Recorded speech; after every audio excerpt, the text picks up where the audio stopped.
Hi, it's time for another verb of the day. Today's verb is gift. Let's take a look at the definition or usage for this verb. The main and really only way you're going to hear this verb gift used is to mean to give something as a gift or as a present. It can be done simply just between two people. But we tend to use this verb in more formal situations. So if someone is making a donation to a nonprofit, or if someone is making a bequest, and that word might be new for you. The idea is that a person takes time to write out after they pass or die, who will get their money or who will get their possessions or what organization should be gifted these things. That's the idea of a bequest. You might more commonly hear the word a will. You should know that gift is a regular verb. To make the progressive tense, you're going to add ing to form gifting. The past tense and participle forms of this verb are made by adding ed. Because the verb gift ends in a T sound, our ed is going to make an id sound. Gifted, gifted. You'll be happy to know I don't have any additional meanings for this verb with phrasal verbs. And I was thinking about how do I hear this verb used? And really, it's oftentimes in the passive voice. So I thought it might be good for us to do a quick review of active versus passive voice. So most of my videos and practice, even in the classroom, focuses on active voice. Sentences in the active voice begin with the person or the thing that is responsible for the action. You might hear other teachers describe this as who or what is doing the action. So let's look at two sentences that are examples of active voice. Jay mowed the lawn. So from the sentence, I know Jay is responsible for the action of mowing. In the second sentence, Kelly drew pictures. I know that Kelly is responsible for the action of drawing. We have this passive voice, though, and in this style of writing, sentences are going to begin with the person or the thing that is acted on or that is receiving the action. The person who did the action might not be included in the sentence. Or if they are included, it's going to come at the end of a sentence right after the preposition by. So I'm going to take the first two examples and switch them to passive voice. The lawn was mowed. I could put a period there, and that's a perfect past tense, passive voice sentence. Or I could say, the lawn was mowed by Jay. I could say, pictures were drawn. So here, pictures and the lawn, those two things received the action. So they're beginning the sentence now in the passive voice. Could also say pictures were drawn by Kelly. That would be fine too. And many people always wonder, why do we have active versus passive voice? This just makes it more confusing.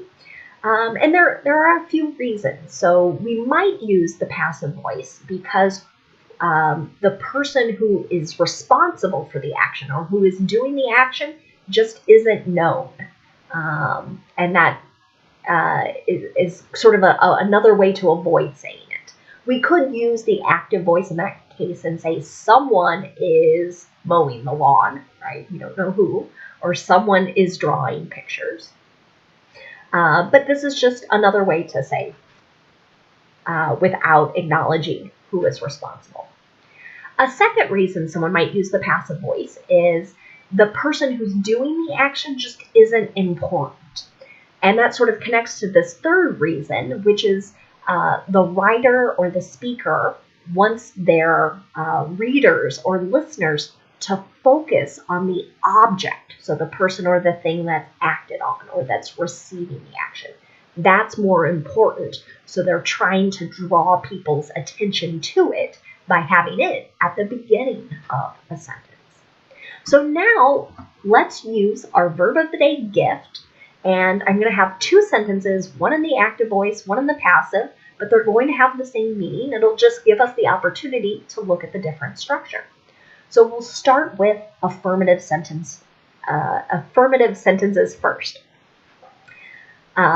You'll see here, the family gifted the land to the county conservation organization. So to make affirmative simple past tense sentence in the active voice, I'm using that ed form of the verb. This is going to be true no matter what the subject is. If I wanted to take that same sentence though and make it passive voice, what I'm going to do is use the past tense form of be. So that will be was or were, depending on my subject. And then I'm going to use the participle form of the verb, which happens to be the same tense, or same as the past tense, because gift is a regular verb. So in the passive voice, the land was gifted to the county conservation organization. This sentence might be connecting that bequest meaning, so that the land was donated after someone died. I could have added the land was gifted to the county conservation organization by, and maybe named the family there as well. Now let's look at negative sentences.